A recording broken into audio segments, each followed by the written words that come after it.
अस्सलाम वालेकुम भैया। आज हम पाकिस्तान और साउथ अफ्रीका की ओडीआई सीरीज़ का प्रीव्यू करेंगे। ये सीरीज़ कैसी होगी, मैचेस कैसे होंगे, स्कॉट क्या है। तो अब सबसे पहले यहाँ पर मैं एक चीज़ ये कहूँगा कि जो नए नए बच्चे हैं, जो T20 वाले हैं, जो इंटेंट की बातें करते हैं, रील्स में क्रिकेट देखते हैं, बेटा अब आपका टाइम जो है ना वो हो चुका है।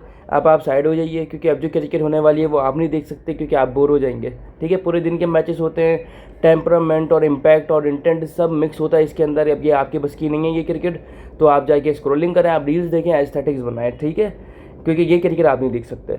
चलो भाई, अब हम प्रीव्यू करते हैं पाकिस्तान और साउथ अफ्रीका की जो 3 ओडीआई सीरीज़ होना है। 3 ओडीआई की जो सीरीज़ है उसको अब हम करते हैं कि ये कैसी होनी चाहिए, पाकिस्तान की इसमें क्या स्ट्रैटेजीज होनी चाहिए, ये हम पूरा डिस्कस करेंगे। लेकिन उससे पहले जो पाकिस्तान और साउथ अफ्रीका की जो टेस्ट सीरीज़ हुई थी और जो T20 सीरीज़ हुई है, दोनों बहुत कॉम्पिटिटिव हुई हैं। मतलब कोई इजी विन नहीं थे पाकिस्तान के लिए। ये T20 टेस्ट तो ड्रॉ हो गई, 1-1 से बराबर हुई है। T20 जो थी वो भी डिसाइडर हमारा फंस जाता, लेकिन बाबर भाई ने एक बहुत अच्छी इनिंग खेल दी, तो जिसकी वजह से वो बच गया। तो वो 2-1 वो ही है। और अब ये 3 ओडीआई की ये सीरीज़ है, ये कैसी होती है अब ये चीज़ देखनी है। अब उससे पहले सबसे पहले मैं एक चीज़ ये डिस्कस करना चाहूँगा कि भाई यार, ये फैसलाबाद की ग्राउंड की आज सुबह ना पिक्चर्स आई थी, ट्रेनिंग सेशन जब चल रहा था टीम्स का। यार ये बाउंड्रीज देखो। अब मुझे ये नहीं पता कि कल ये बाउंड्री होनी है या नहीं होनी, लेकिन ये हांगकॉन्ग सुपर 6 की बाउंड्री लग रही है। और अगर हम स्टैंड्स वगैरह देखें तो बहुत ज़्यादा क्लोज हैं। चलो ये व्यू एक्सपीरियंस अच्छा होगा, अच्छी बात है, लेकिन यार यहाँ पे आप ये देखो कि ये स्टेडियम, मतलब यार मुझे एक बार समझ नहीं आती कि पाकिस्तान का जो इंजीनियर था स्टेडियम्स बनाने वाला, क्या वो सारे स्टेडियम एक ही तरीके के बना के चला गया कि बस उसने ये ओवल की उसने शेप बनाई है और उसने बस स्टैंड्स बना दिए, सीढ़ियाँ लगा दी उसने, हाँ भाई ये स्टेडियम आपका तैयार हो गया। यार ऐसा होता है क्या यार। मतलब आप अगर देखो कि ये आपको इंटरनेशनल स्टैंडर्ड के ये आपको स्टेडियम नहीं लग रहे। और ये आज शाहीन प्रेस कॉन्फ्रेंस कर रहा था। यार ये देखो कि ये प्रेस कॉन्फ्रेंस कैसे चल रही है। मतलब ऐसा लग रहा है कि वो एक कुर्सी पे, होटल वाली कुर्सी पे या होटल वाली एक टेबल लगा के वो बैठा हुआ है और उसमें सारे कैमरामैन मुंह पे कैमरा लाए हुए हैं और उससे सवाल किए जा रहे हैं। और इसमें ब्रीड्स के भी इसमें प्रेस कॉन्फ्रेंस करेगा। क्या इम्पैक्ट जाएगा आपका इंटरनेशनल लेवल पे। तो आपके पास फुल स्ट्रेंथ टीम जो है वो आपके पास क्यों आएंगी, वो क्या देखने के लिए आएंगी, वो इन स्टेडियम्स पे खेलने के लिए आएंगी।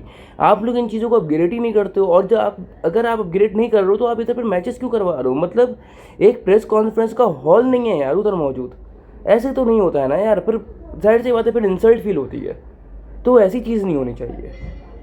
हम ये देखेंगे, जब हम लाइव देखेंगे तो फिर ये हमें क्या एक्सपीरियंस होगा, कैसी चीज़ें होंगी, तो अब ये चीज़ चेक करनी है। लेकिन जो अभी तक के जो आई हैं पिक्चर्स वगैरह, वो कोई इतनी ज़्यादा खास नहीं आई हैं, टू बी वेरी ऑनेस्ट। ठीक है, और अगर हम सिर्फ फैसलाबाद को तो छोड़ो, अगर हम ओवरऑल भी स्टेडियम्स के पाकिस्तान की बात करें तो कोई ख़ास हालात नहीं है।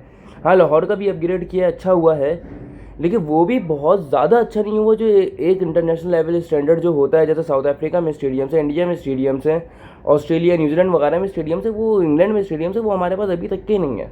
तो यार ये चीज़ें आपने करनी पड़ेंगी। चलो खैर, अब हम बात करते हैं खेलने पे। अब देखो, सबसे पहले हम फैसलाबाद के ग्राउंड को डिस्कस करेंगे। फैसलाबाद के ग्राउंड पे मैंने जितनी भी रिसर्च की है, तो जो इंटरनेशनल क्रिकेट है 16 ओडीआई इधर खेले गए, तो जिसमें से अब जो पहले खेले गए, अब पहले उस टाइम के हिसाब से ना 5-5.5 के रन रेट से ना टीम्स खेला करती थी, तो यानी कि रन्स जो हैं वो बनेंगे।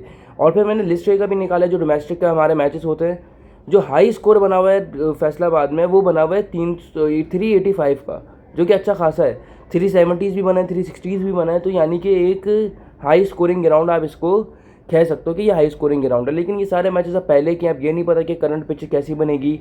लेकिन ग्राउंड के जो उसकी जो बाउंड्री है वो छोटी है, क्योंकि मैंने जो पिक्चर्स में देखी मुझे तो वो छोटी लगी है। आउटफील्ड तेज़ी होती है पाकिस्तान की यूजुअली। पिच कैसा बनेगा अब ये चीज़ है। अब मेरा ये मानना है कि जो उन्होंने पिच बनाई थी, इन्होंने ग्रीन पिच बनाई थी इन्होंने, जिसके अंदर बहुत सीम हो रहा था, बॉलर्स को मॉइस्चर की वजह से स्विंग मिल रहा था, तो और उसके अलावा क्रैक्स भी थे पिच के अंदर, तो स्पिन भी आपको देखने को मिल रहे थे। तो मेरा ये मानना है कि आप अगर पिच को ऐसा बना के आप बैलेंस कर देंगे तो एक आपका एक अच्छी ओडीआई सीरीज़ ये हो जाएगी।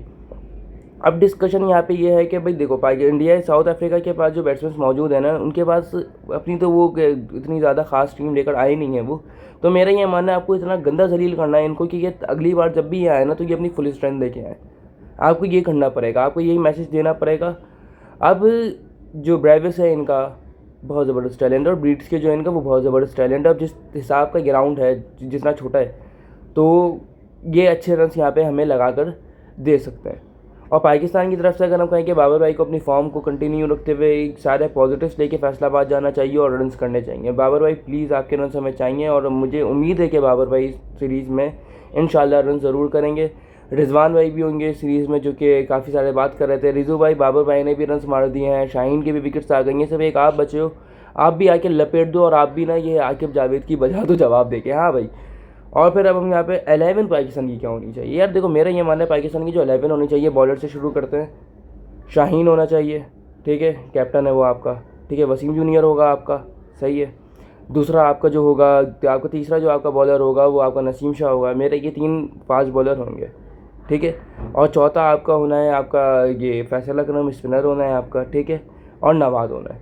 ये आपके हो गए 4 जेनवन बॉलर्स और एक आपका हो गया ऑलराउंडर। अब यहाँ पे फिर आपके आएंगे 6 बैट्समैन। अब 6 बैट्समैन जो आपके आने चाहिए वो ये मेरा मानना है कि आपके ओपनर्स होंगे साइम और फ़खर, सही है। तीसरे और चौथे पे आ जाएंगे बाबर और रिजवान, सही है। और फिर पाँचवें और छठे पे आपके आएंगे हसीबुल्ला और आगा सलमान।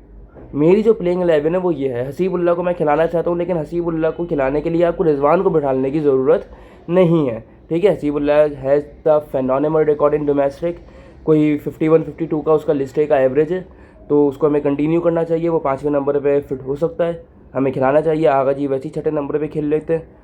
तो यही 11 पाकिस्तान की होनी चाहिए। फ़हीम मेरी ये जगह नहीं बनाएंगे टीम में। फ़हीम मुशर्रफ साहब, फ़हीम सबसे ज़्यादा रेड हॉट फॉर्म में जो है वो राना ही है, जी सच है। लेकिन राना ने इतनी सारी क्रिकेट खेली है, अब थोड़ा सा रेस्ट दो राना को और वसीम जूनियर को लेके आओ। क्यों? क्योंकि अगर नाइंसाफ़ी का अल्फाज यूज़ होता है तो मुझे सुनाई वसीम जूनियर देता है। नाइंसाफ़ी का दूसरा नाम वसीम जूनियर है। उस बेचारे को पता नहीं क्यों इतना रेस्ट दिया जाता है, समझ से बाहर है मुझे। ना उसको डोमेस्टिक खेलने दी जाती है, ना उसको इंटरनेशनल में खिलाया जाता है। तो यार प्लीज़ यार उसको चांस दिया जाए और उसको खिलाया जाए। और हम उम्मीद करते हैं कि ये सीरीज़ बहुत अच्छी हो और बस मज़ा आ जाए भाई। और ये फैसलाबाद का कमबैक है। फैसलाबाद जो मुझे न्यूज़ ये देखी थी मैंने कि सारे टिकट सोल्ड आउट हैं, तो एक एटमॉस्फेयर बहुत ज़बरदस्त बना हुआ होगा, अच्छा मैच होगा। बस पाकिस्तान क्रिकेट टीम अपनी इस फॉर्म को ही कंटिन्यू करे और एक बहुत अच्छी क्रिकेट खेले।